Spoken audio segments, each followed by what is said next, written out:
Bonjour, j'espère que vous allez bien. C'est en début de semaine, placé sous le signe de la chaleur, 35 degrés aujourd'hui. Demain, le thermomètre pourrait dépasser les 40. Pas facile pour les enfants en stage en ce moment. Il a donc fallu adapter les activités. Nous allons le voir avec Guillaume Latour, Arnaud Hyperciel et Baudouin Rémy dans un centre sportif du Namurois.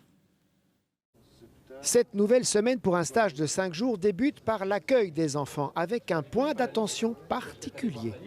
Vous pourrez à tout moment aller vous hydrater parce que ça c'est important. Hein. Aujourd'hui, il va faire vraiment très chaud. Avant de partir ce matin, est-ce qu'on a reçu chacun une bouteille d'eau et de la crème solaire? Oui. La crème solaire? Non. Aïe, les parents n'ont pas tout prévu, mais le moniteur a anticipé protection indice 30. C'est le minimum, hein, c'est le minimum. Avant de rejoindre le cours de tennis, impensable par contre de se passer d'échauffement. Quand il fait chaud, on pourrait croire qu'en fait, il n'y a pas besoin d'échauffement, mais c'est quand même nécessaire dans un premier temps pour ne pas se blesser et pour mettre la machine en route, quoi. Pour les plus petits, début des activités multisports et psychomotricité. Mais pour ce groupe d'âge, quelle que soit la météo, c'est à l'intérieur. On annonce 2 jours de très haute chaleur, mais on le fait toujours avec les enfants. Les petits, c'est toujours à l'intérieur, les stages. Justement aussi pour les conditions climatiques, qu'il pleuve ou qu'il fasse chaud. Oui, qu'il pleuve et voilà, comme ça on n'a aucun problème à ce niveau-là au niveau de l'organisation du stage, quoi. Après 20 minutes à peine, première pause boisson. C'est vraiment chaud là. Sur la brique pilée, place aux premiers échanges. Le soleil va taper fort, les joueurs aussi. C'est le stage compétition qui commence. Une tenue noire, quand il y a du soleil, c'est pas trop chaud ça, le noir? J'en avais que 2 du coup. Le plus logique, ce serait de porter quelque chose de plus blanc, hein, parce que ça garde moins la chaleur. Donc après, il y a les casquettes éventuellement, et surtout la bouteille d'eau. Le stage permettra aussi d'apprendre à gérer les efforts dans ces conditions et les petits trucs des pros. Il faut boire beaucoup d'eau, mais en fait, il faut en boire peu, mais souvent. À l'ombre des sous-bois où il fera plus frais, nous retrouvons les plus jeunes pour des parties de laser game. Cet après-midi, ils joueront au tennis par plus de 30 degrés. Rien ne sera annulé, mais On adaptera la charge et le volume en fonction des températures. les moniteurs sont expérimentés et veilleront avant tout au bien-être des enfants jusqu'à imposer plus de pauses. Hydratation. Ah oui, toute la Belgique va avoir chaud, mais c'est dans la région de Tournai que les températures les plus élevées sont attendues. Mathieu Van Winkel, vous êtes sur place et ça commence à chauffer.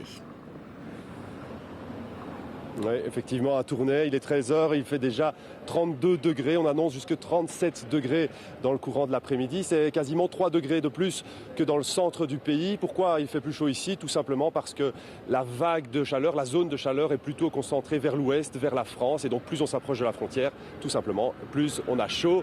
Alors quand on dit 32, 34, 37 degrés, c'est évidemment à l'ombre. Là, je me trouve en plein soleil sur la grande place de Tournai.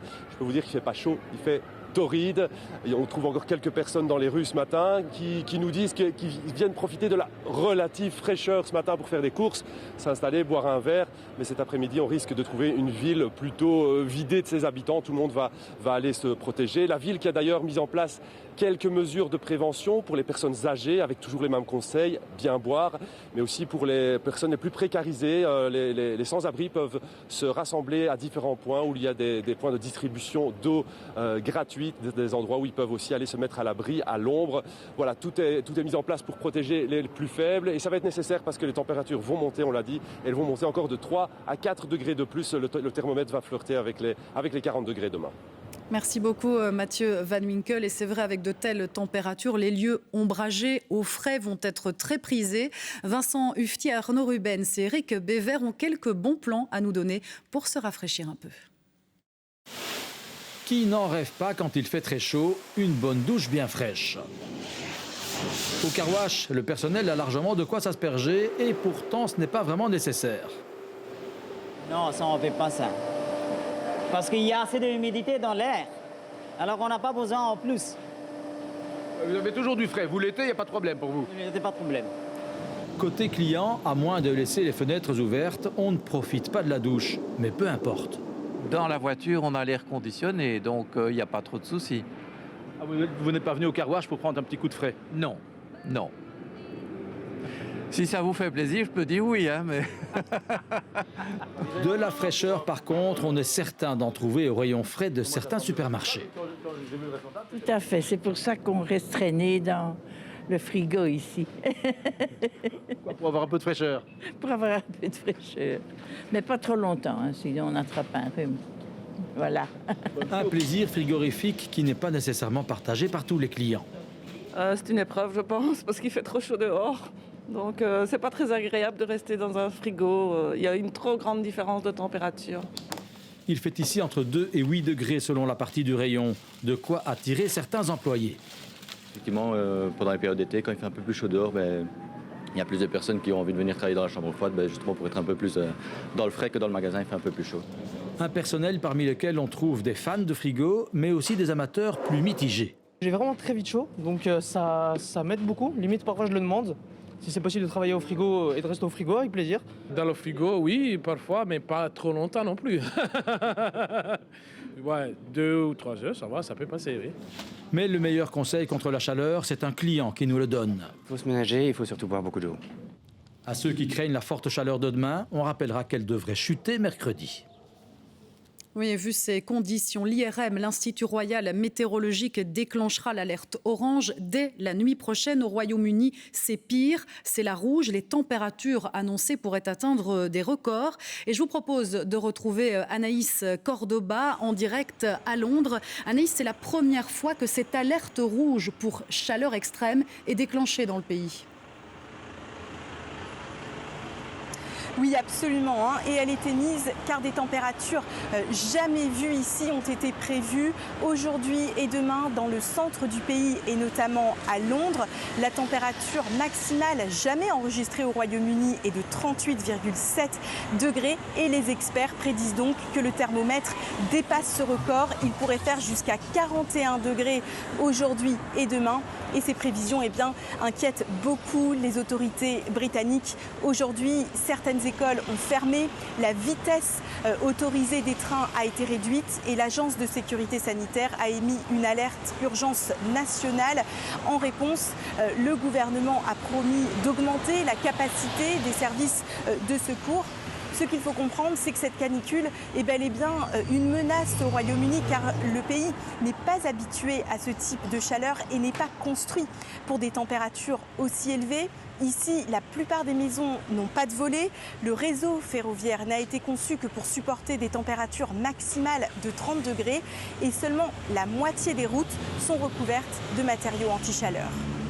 Merci beaucoup Anaïs Cordoba pour ces informations en direct de Londres. Plusieurs pays européens sont confrontés à cette vague de chaleur. En France, cela dure depuis plusieurs jours. La journée de lundi pourrait devenir la plus chaude jamais enregistrée. Les régions de l'ouest et du sud-ouest suffoquent et certains incendies regagnent aussi en intensité. Les détails avec Antoine Lepavec et Catherine Tonero. Un mur de feu. Par endroits, les flammes ont atteint plusieurs dizaines de mètres de haut et traversé des routes, élargissant encore le gigantesque brasier. Ce sont 1700 soldats du feu qui sont mobilisés aujourd'hui en Gironde. Ils ont travaillé toute la nuit et leur tâche est loin d'être finie. Le feu a pris beaucoup d'importance parce qu'il y a un fort potentiel calorifique avec, on le voit, de la végétation basse et de la végétation haute et le feu est en train de prendre de la hauteur. Ce qui fait qu'il est virulent et on voit aussi les fumées qui sont assez dynamiques et bien noires. Ce qui fait que c'est un feu qui est très actif. En tout, 14 000 hectares de végétation sont partis en fumée sur 2 fronts toujours actifs dans les terres, mais aussi vers la mer. Depuis hier, les flammes se rapprochent dangereusement des plages que des résidus ont noirci par endroits. Avec les vents ça a ramené toutes les écorces brûlées sur le bord des plages et du lac. Et cette journée s'annonce parmi les plus difficiles pour les pompiers comme pour les résidents. Car outre les vents défavorables, les températures caniculaires vont culminer au-delà des 40 degrés ce lundi dans l'ouest du pays. On entend les canadaires, les pompiers passer, on a l'odeur de fumée. On voit la fumée aussi, donc oui, c'est anxiogène. En temps normal, la vague de chaleur, on l'aurait prise avec plaisir. Piscine, soleil, bronzage, mais là, avec ce qui se passe, forcément, c'est plus inquiétant. On espère la pluie. Pour une fois, on espère la pluie. Mais la pluie n'est pas encore au programme. Face à ce pic de chaleur extrême, 15 départements ont été placés en vigilance rouge absolue jusqu'à demain matin. Et ces épisodes climatiques extrêmes se multiplient. Les États-Unis traversent aussi en ce moment une vague de sécheresse. Alors en Californie, des restrictions d'eau sans précédent sont entrées en vigueur. Une police spécifique a même été mise en place. Voyons cela avec Frédéric Florizone et Philippe Antoine. C'est une patrouille pas tout à fait comme les autres. Dans les rues de Los Angeles, Damon Ayala observe les jardins à la recherche de tout éventuel gaspillage d'eau. Like for instance, right here, I'm walking up on a residence and they have, it's clear that they watered, probably this morning, maybe last night. Un arrosage qui n'est pas forcément interdit, mais il est limité à 8 minutes, 2 fois par semaine, dans le cas d'une pelouse, et les entorses sont à la fois nombreuses et constatées par d'autres personnes. This is not the time of day to be derogating. That's a fine. Des amendes qui peuvent aller de 200 à 600 $, et parfois même l'installation d'un dispositif qui restreint l'approvisionnement d'un ménage. Mais cela n'arrive en réalité que très rarement. A lot of times they don't know about the ordinance, and that's our job to educate them. We first and foremost want behavioral change. We're not looking really for their money. That doesn't get us more water. We're trying to get behavioral change. Et cela semble fonctionner. Depuis le mois de juin dernier, la demande d'eau résidentielle est en diminution par rapport à l'année dernière. D'autres sortes de jardins font aussi leur apparition, par exemple avec des arbres ou des fleurs qui réclament beaucoup moins d'eau que le gazon. Et puisque l'histoire se déroule aux États-Unis, le paramètre financier est également mis en avant. Sur cette affiche, on peut lire « Adieu les pelouses, bonjour les économies ».